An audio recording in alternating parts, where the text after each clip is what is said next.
Ang punong kawayan. Anak, handa ka na bang makinig sa isang kwentong aking babasahin ngayong araw? Opo, Inay. Anak ko ang pamaganito. Sige, atin ang simulan ito. Tiyak na ang kwentong ito ay kapupulutan mo ng kagandahang asal. Naway ito'y iyong pakinggan at unawain. Ang pamagat ng ating kwento ay ang punong kawayan. Sa isang bakuran, may ilang punong kahoy na may kanya-kanyang katangian. Mabunga ang santol, mayabong ang mangga, mabulaklak ang kabalyero, tuwid at mabunga ang niyog. Ngunit sa isang tabi ng bakuran ay naroon ang payat na kawayan.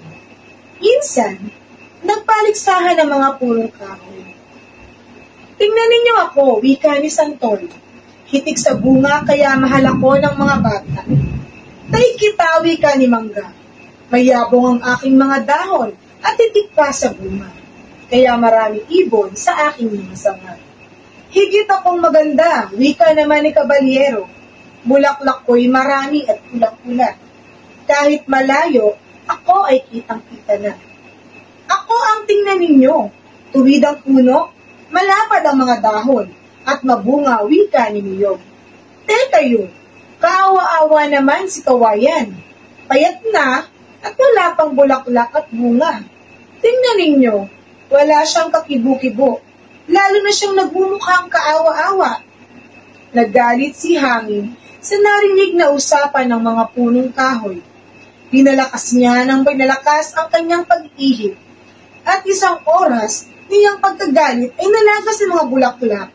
Nahulog ang mga bunga at mga buwalang puno ng mayayabang na punong kahoy.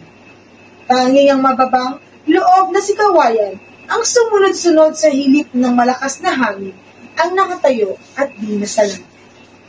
Napakaganda ng kwentong ito, aking anak. Naway may napulot kang magandang aral at ito'y nawa ang iyong maitanim sa iyong puso't isip.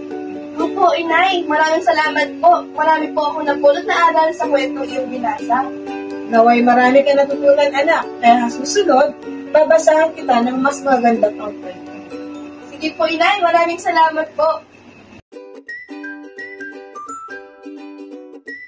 Kaya mga bata, laging tandaan na anuman ang katayuan o kalagayan ng isang tao ay hindi dapat natin itong hamakin at pagkawalan, kaya nararapat nating igalang at irespeto ang bawat isa.